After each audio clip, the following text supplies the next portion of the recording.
Ya, adik-adik dimanapun kita berada, kita akan mulai ibadah sekolah minggu, mengucapkan salam sejahtera dalam kasih-Nya Tuhan dalam ibadah sekolah minggu 9 Agustus 2020. Kita nyanyikan lagu pujian Tuhan adalah kekuatanku.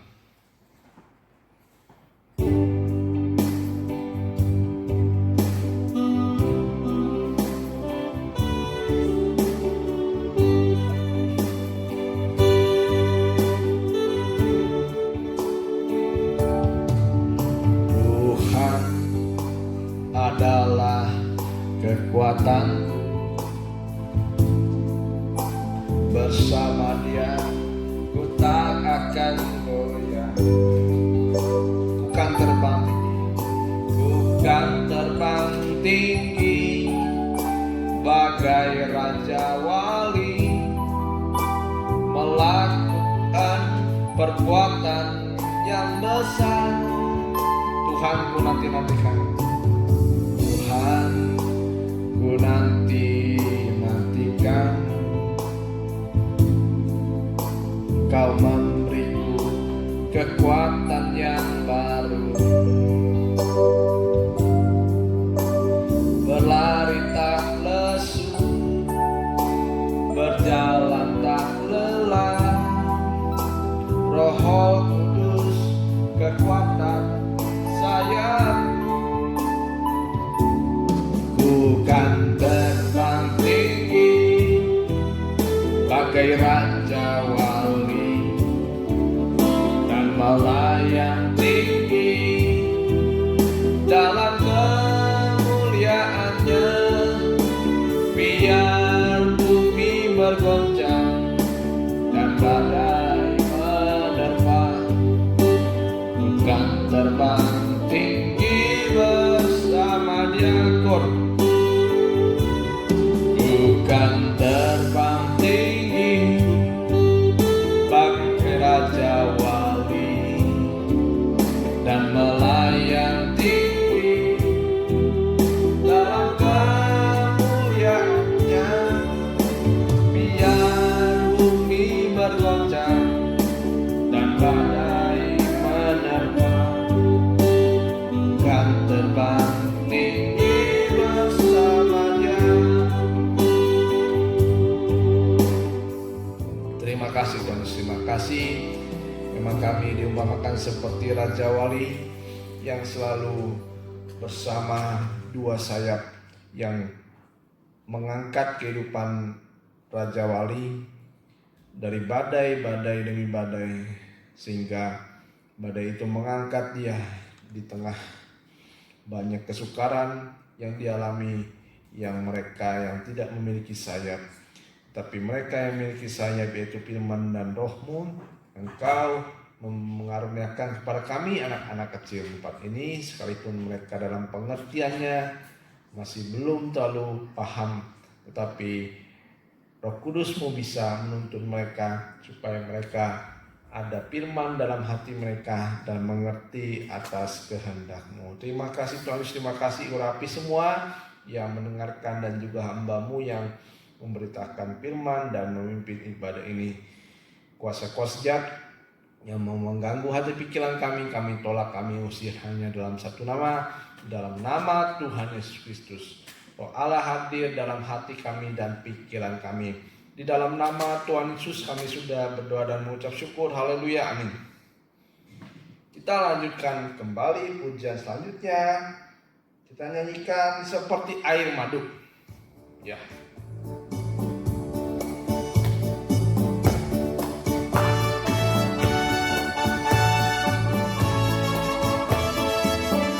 Dialah segalanya bagiku, dialah segalanya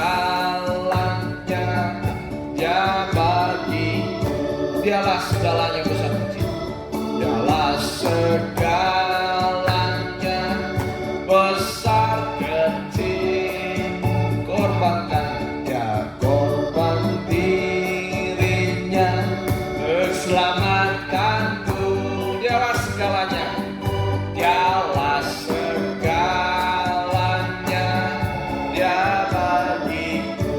seperti air madu, seperti air madu dari batu karang. Dicicip air madu yang manis. Oh, lihatlah Tuhan itu baik. Oh, lihatlah Tuhan itu baik. Dicicip air madu yang manis. Dari awal, dialah segalanya, dia bagiku. Dialah segalanya, dialah segalanya, besar kecil, korbankan dirinya untuk selamatkanku. Dialah segalanya, dialah segalanya, dia bagiku. Seperti air madu, seperti air madu dari batu karang. Dicicip air madu yang manis. Oh, lihatlah, oh, lihatlah Tuhan itu baik. Dicicip air madu yang manis. Ya, sekalipun banyak kehidupan adik-adik dalam masa-masa yang sukar sekarang, dalam masa-masa mungkin orang tuanya kehilangan pekerjaan atau kekurangan, itu supaya mendidik kita adik-adik, supaya kita percaya akan Tuhan. Karena yang memelihara kita bukan orang tua kita, yang memelihara kita adalah Tuhan sendiri lewat perantaraan orang tua. Dan begitu juga kehidupan kita. Kalau melihat hidup kita manis seperti Yusuf, dia manis sikapnya dan elok parasnya. Kehidupan yang manis. Nah, adik-adik kalau mau manis, taati orang tua. Seperti beberapa minggu kemarin atau minggu kemarin, ya, bahwa kalau kita mau hidup kita baik, kita taati orang tua di dalam Tuhan. Kita lanjutkan lagu selanjutnya. Yesus pokok. Pakai gerakan. Semuanya bagi diri.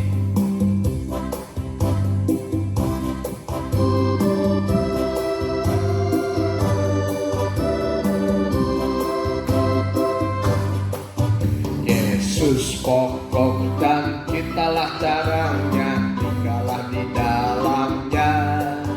Yesus pokok dan kitalah caranya, tinggallah di dalamnya.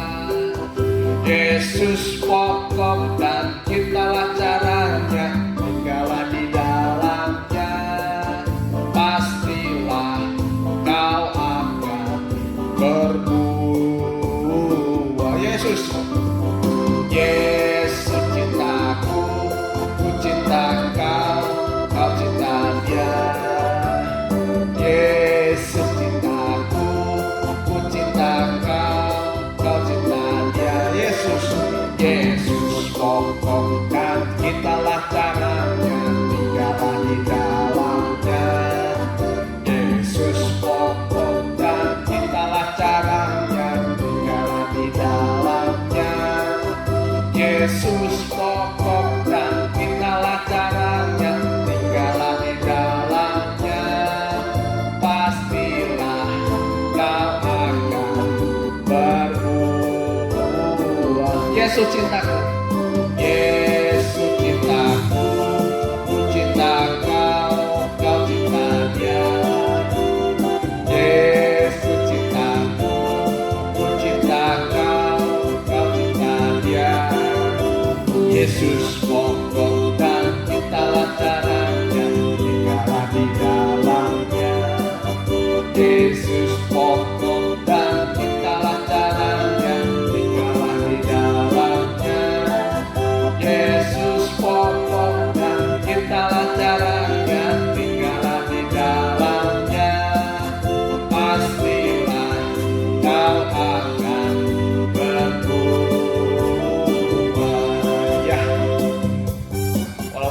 liriknya tadi yang wow. Ya, tapi kita tahu ya lagunya ya. Udah salah lirik tadi ya. Ya, tapi kita tahu lagunya. Ya, kita tetap mengerti bahwa kalau ada pohon, ya kalau ada carang atau ranting tidak di dalam pohonnya, itu artinya rantingnya tidak melekat kepada pokok. Kalau tidak melekat kepada pokok, pasti ranting itu kering. Setelah kering tidak berbuah. Nah, begitulah orang yang menjauh daripada Tuhan, meninggalkan Tuhan. Tapi kita adik-adik mau sekarang mendekat pada Tuhan, terus melekat kepada Tuhan supaya kita nanti berbuah. Nah, berbuah itu artinya berhasil. Terutama berhasil dalam mengikut Tuhan, ya. Berhasil dalam melayani, berhasil nanti pada suatu saat bertemu muka dengan muka bersama Tuhan Yesus. Itu yang dikatakan berhasil. Ya, walaupun ada orang katakan berhasil di dunia ini, tapi kalau tidak berhasil dalam hal rohani, kalau berhasil dalam rohani itu bertemu bersama Tuhan selama-lamanya, itu sangat berhasil. Kita berhasil melebihi apapun di dunia ini. Sebab itu yang paling penting hari-hari ini dekat sama Tuhan. Ya, kita akan mendengarkan firman Tuhan. Kita sambut dengan lagu pujian, Jangan Pernah Menyerah.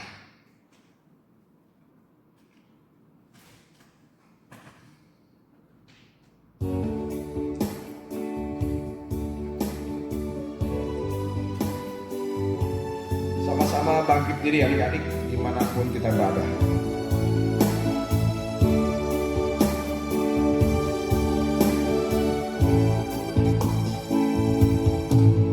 Tuhan tak pernah janji langit selalu biru, tetapi Dia berjanji selalu menyertai. Tuhan tak pernah janji jalan selalu rata, tetapi Dia berjanji berikan kekuatan. Jangan pernah menyerah, jangan berputus asa. Mujizat Tuhan ada saat hati menyembah. Jangan pernah menyerah, jangan berputus asa. Mujizat Tuhan ada bagi yang setia dan percaya.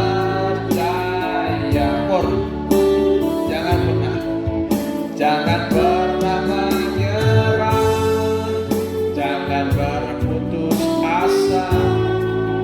Mujizat Tuhan ada saat hati menyembah. Jangan pernah menyerah, jangan berputus asa. Mujizat Tuhan ada bagi yang setia dan percaya. Mujizat Tuhan ada, mujizat Tuhan ada bagi yang setia dan percaya.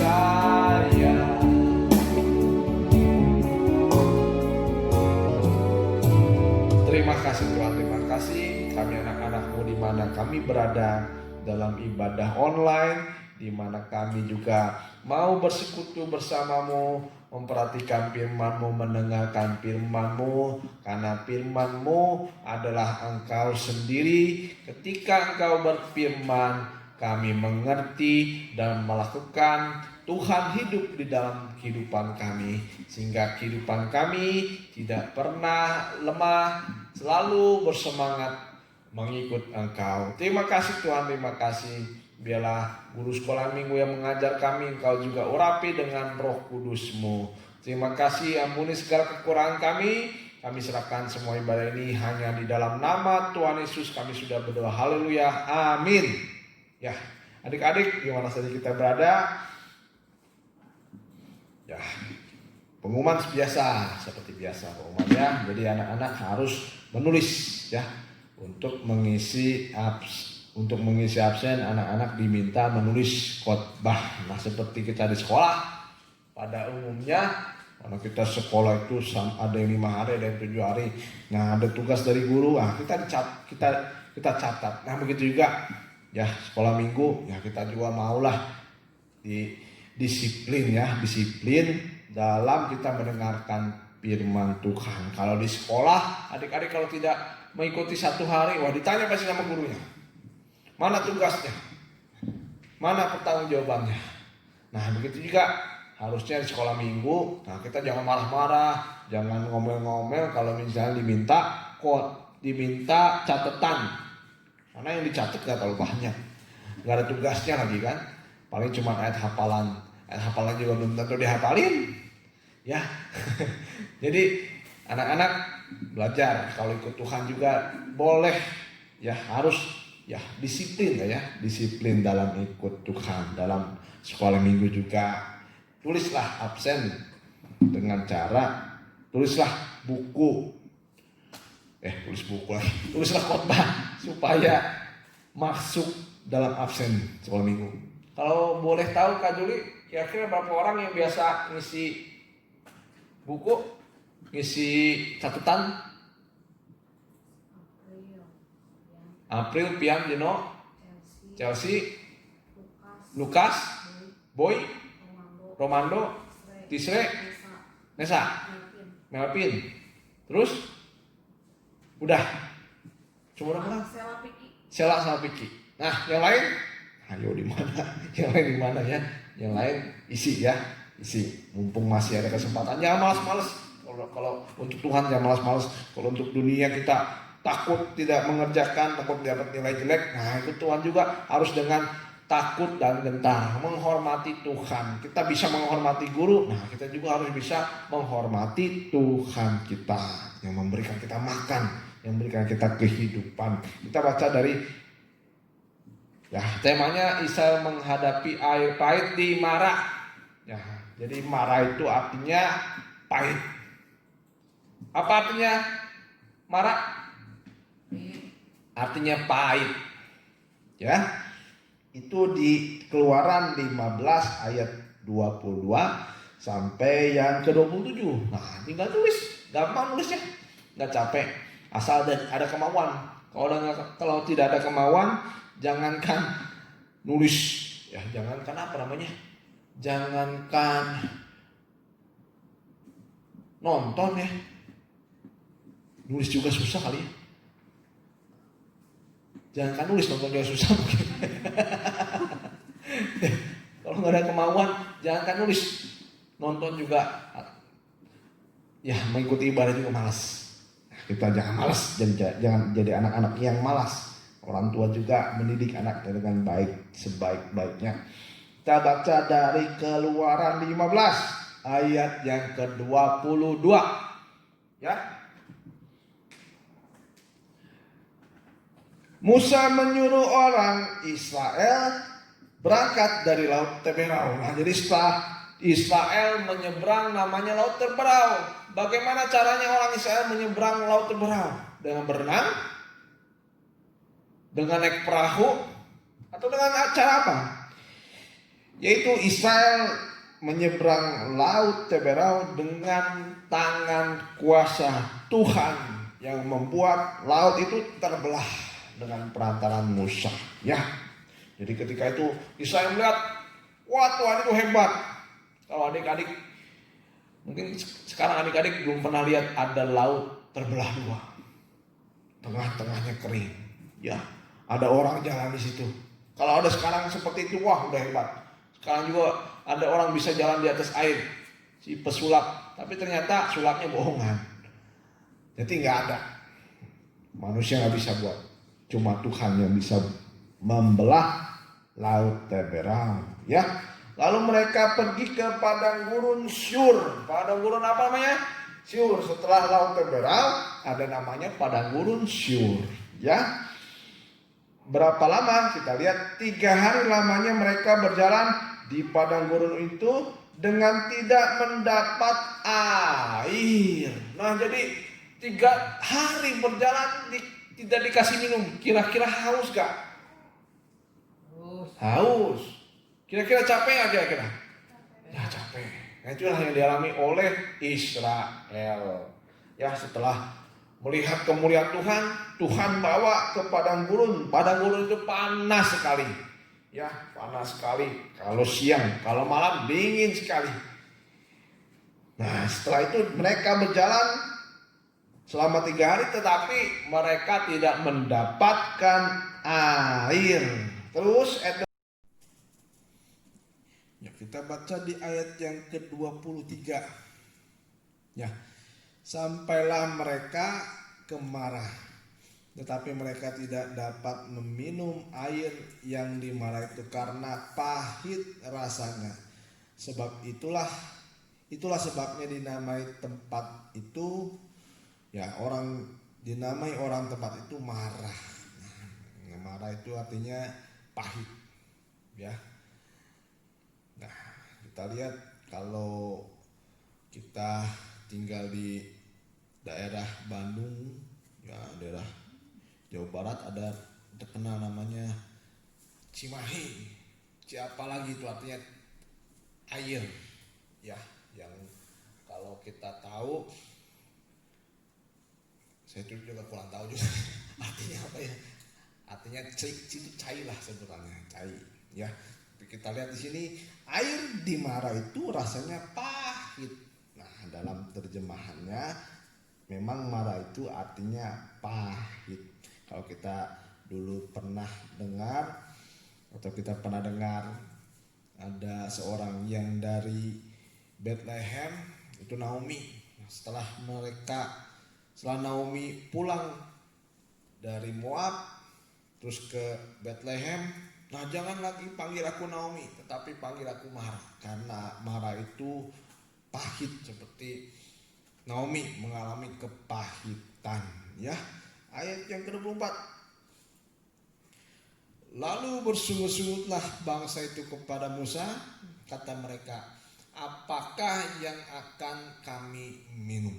Nah, inilah orang Israel biasa, ya. Orang Israel ini ada yang buruk dari Israel, yaitu mereka suka bersungut-sungut.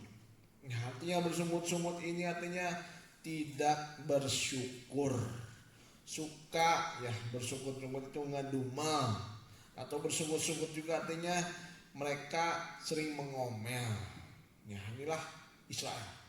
Israel terkenal sebagai bangsa yang tegar tengkuk, susah diatur, berkepala batu, ya, berkepala batu. Kita jangan ambil yang buruknya, ya, dan ambil yang buruk dari Israel. Jadi Israel bersungut-sungut kepada Musa, apa yang akan kami minum? Air yang kami minum ternyata airnya pahit. Airnya pahit, ya. Terus ayat 25. Musa berseru-seru kepada Tuhan, dan Tuhan menunjukkan kepadanya sepotong kayu. Musa melemparkan kayu itu ke dalam air, lalu air itu menjadi manis. Di sanalah diberikan Tuhan ketetapan-ketetapan dan peraturan-peraturan kepada mereka, dan di sanalah Tuhan mencobai mereka. Ya, ayat 26. Firman-Nya, jika kamu sungguh-sungguh mendengarkan suara Tuhan Allahmu dan melakukan apa yang benar di matanya, dan memasang telingamu kepada perintah-perintahnya dan tetap mengikuti segala ketetapannya, maka aku tidak akan menimpakan kepadamu penyakit manapun yang telah kutimpakan kepada orang Israel, sebab aku Tuhanlah yang menyembuhkan engkau. Nah, jadi ketika Musa berseru-seru kepada Tuhan, Tuhan menunjukkan sepotong kayu, ya. Tuhan menunjukkan sepotong kayu, dan Musa melemparkan kayu. Ya, ada gambarnya, ya. Nah, ini contohnya lah, contoh kecilnya. Bagaimana ketika orang Israel marah-marah kepada Musa, orang Israel bersungut-sungut kepada Musa. Nah, karena kasihnya Tuhan kepada orang Israel dan kepada Musa juga, Tuhan memberikan hikmat, ya. Jadi memang kalau kita lihat sepotong kayu ini kira-kira berarti nggak kalau sepotong kayu? Ya, kalau kita lihat sepotong kayu, biasanya kita buang saja kayunya. Kalau kita lihat sepotong kayu, ini buat apa kayunya? Tidak berguna. Biasanya menjadi sampah saja. Nah, tapi kita lihat sepotong kayu ini malah mengubah air yang pahit itu menjadi manis. Ya, menjadi manis. Nah, adik-adik, abang mau tanya, kehidupan kita pada hari ini pahit atau manis? Pahit atau manis? Ya, ada yang bilang manis, ada yang bilang pahit. Ya, itu ukuran kita sendiri yang mengatakan kita pahit, kita manis, kita hebat. Nah, tapi kita lihat kalau kita sebenarnya di dunia ini seperti air di marah. Nah, semua itu dalam keadaan yang pahit. Ya, kita dilambangkan sebagai air yang pahit. Nah, air pahit ini kalau dilemparkan kayu, air itu akan menjadi manis. Ya, akan menjadi manis. Seperti orang Israel, setelah mereka melewati laut Teberau, mereka mendapatkan air yang pahit. Setelah pahit, ya, sebelum pahit mereka kehausan dalam penderitaan. Nah, tapi Tuhan tidak ingin umatnya menderita, tidak ingin umatnya mati, ya, tidak ingin umatnya mati. Tuhan memberikan air yang baik daripada air yang pahit di marah. Nah, dengan cara apa itu? Melemparkan sepotong kayu. Apa itu kayu? Kayu itu adalah salib. Salib yang adalah suatu hal yang sebenarnya, ya, kayu itu kayu yang tidak lagi diperhitungkan oleh manusia. Ya, kayu kecil itu tidak ada artinya. Nah, begitu juga salib kadang-kadang seperti kita meremehkan. Itulah kuasa dari korban Kristus. Kuasa dari korban Kristus yang membuat kemanisan dalam kehidupan kita. Nah, adik-adik, dimanapun kita berada, kalau kita rasa pahit, nah itu artinya kita belum ada kedamaian, belum ada Tuhan dalam diri kita. Rasa hidup kita seperti mau mati. Rasa kehidupan kita masih di dunia ini, waktu walaupun masih kecil, asa-asa bosan, yang tidak ada gairah lagi. Rasa hidup itu hambar, tidak ada lagi kekuatan. Nah, kita harus menerima kayu, itulah salib Tuhan, yaitu pribadi Tuhan sendiri. Tuhan Yesus harus ada dalam hati kita kalau kita mau menjadi kehidupan yang manis dalam kehidupan kita. Ya, kalau mau manis kita harus menerima salib. Itulah pribadi Tuhan. Pribadi Tuhan. Nah, kita lihat di ayat ke-27. Sesudah itu sampailah mereka di Elim. Ya. Sesudah itu sampailah mereka di Elim. Di sana ada 12 mata air dan 70 pohon korma. Lalu berkemahlah mereka di sana di tepi air itu. Nah, jadi kalau adik-adik mungkin rasa-rasa sekarang, wah pahit hidup ya. Orang tua kok sekarang seperti dalam kekurangan. Adik-adik jangan menambah beban daripada orang tua. Jangan apa yang sudah pahit ditambah lagi pahit.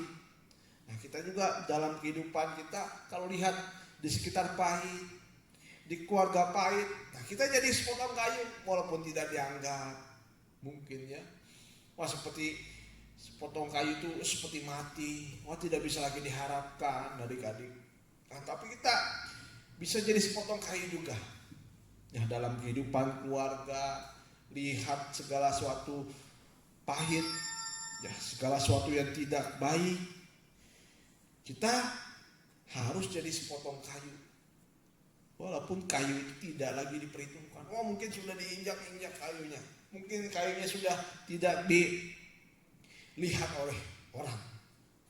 Tapi kayu ini bisa membuat manis, ya, bisa membuat manis air. Nah, air itu juga bisa menuju kepada nikah, air juga bisa menuju kepada keluarga, air bisa juga menuju kepada kelompok kita, mungkin sekolah kita sekarang. Jadilah sepotong kayu yang memberikan kemanisan. Ya, sepotong kayu artinya tadi apa? Salib. Nah, boleh kita buka juga di Yesaya 48 ayat 10. Yesaya 48 ayat yang ke-10. Sesungguhnya aku telah memurnikan kau, namun bukan seperti perak, tetapi aku telah menguji engkau dalam dapur kesengsaraan. Memang untuk jadi sepotong kayu ini seperti kita sengsara di rumah, ya, sengsara dimanapun kita berada. Tapi kalau kita mau benar, hidup benar adik-adik ya, adik-adik dimanapun harus jadi hidup yang benar, dilihat oleh orang lain benar, walaupun tidak dianggap seperti sepotong kayu, tapi dari sepotong kayu itu memberikan kemanisan bagi kita, bagi teman-teman kita, bagi keluarga kita, ya. Jadi sepotong kayu juga artinya seperti orang yang tidak memiliki pengharapan. Apa sih yang bisa diharapkan dari sepotong kayu? Ya, kalau sepotong kayu apa yang bisa diharapkan? Dia tidak bisa lagi berbuah, tidak lagi bisa ya mengeluarkan hasil. Itu juga menunjuk kepada Tuhan kita, ya. Dia adalah orang yang sudah dibuang oleh orang Israel. Tapi di dalam Tuhan ada kemanisan. Ada amin?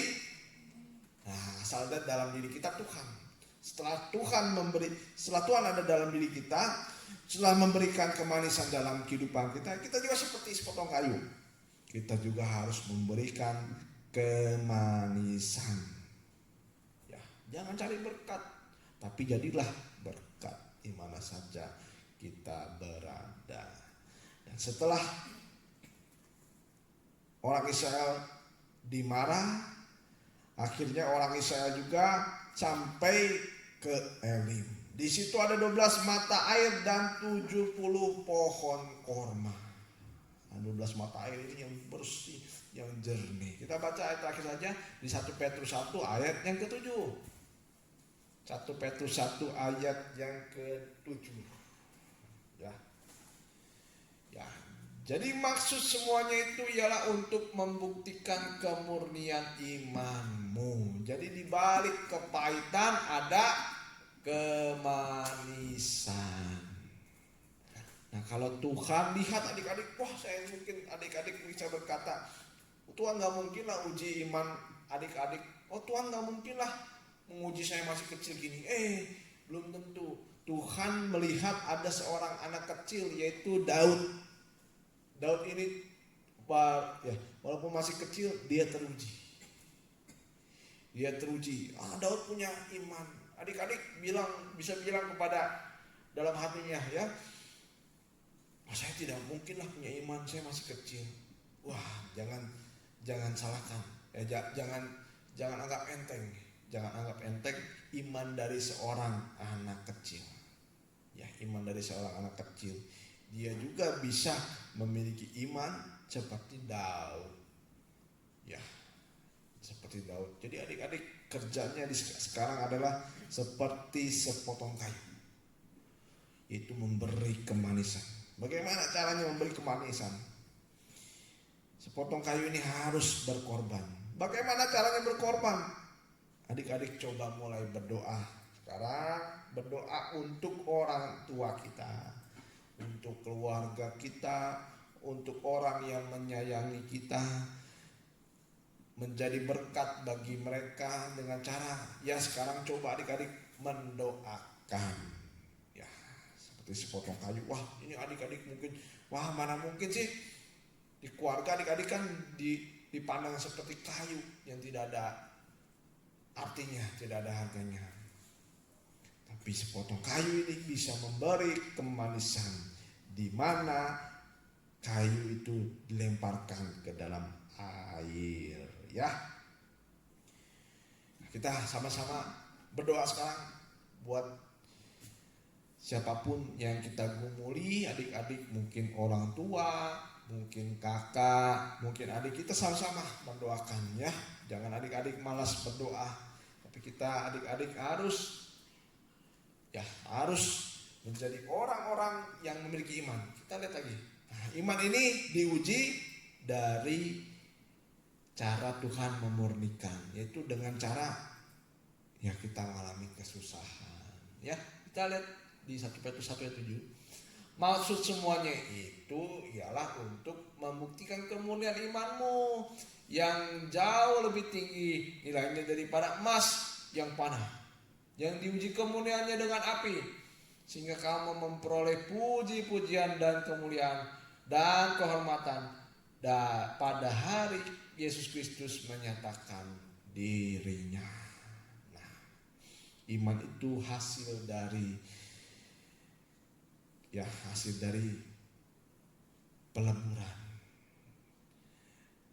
Artinya juga kesusahan, adik-adik. Kalau mungkin dalam masa-masa kesusahan sekarang, itu membuktikan bahwa kita harus memiliki iman. Dan iman itu juga timbul daripada kesusahan-kesusahan. Ya, kita nyanyikan saja. Jangan pernah menyerah. Ya. Dan juga abang lihat ada seorang anak sekolah minggu ya baru datang kembali. Walaupun mungkin tidak dianggap, tapi karena kerinduan dari seorang anak ini bisa memberikan kemanisan bagi keluarganya. Tuhan tak pernah janji.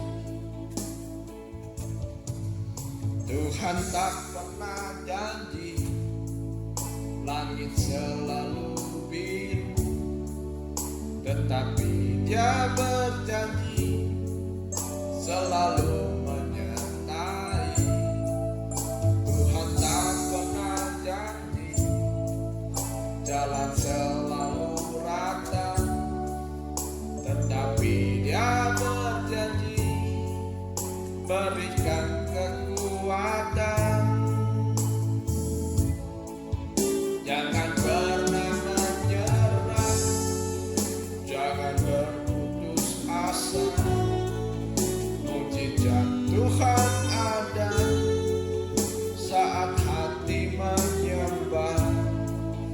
Jangan pernah menyerah, jangan berputus asa.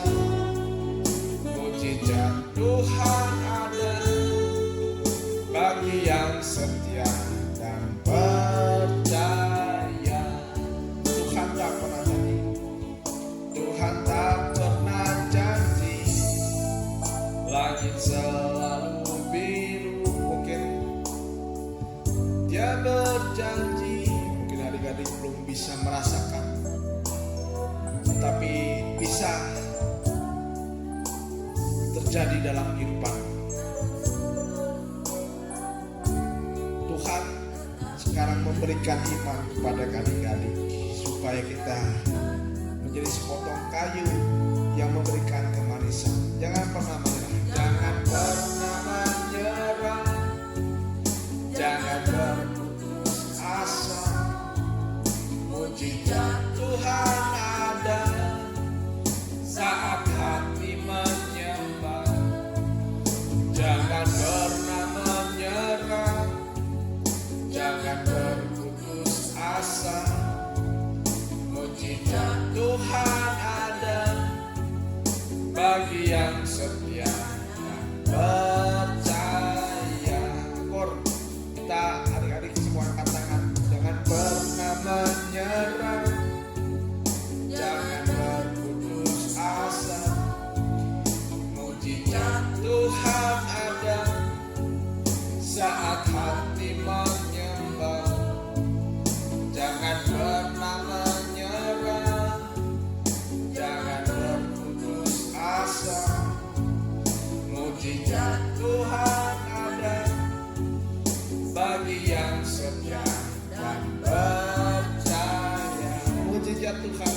Tuhan Yesus,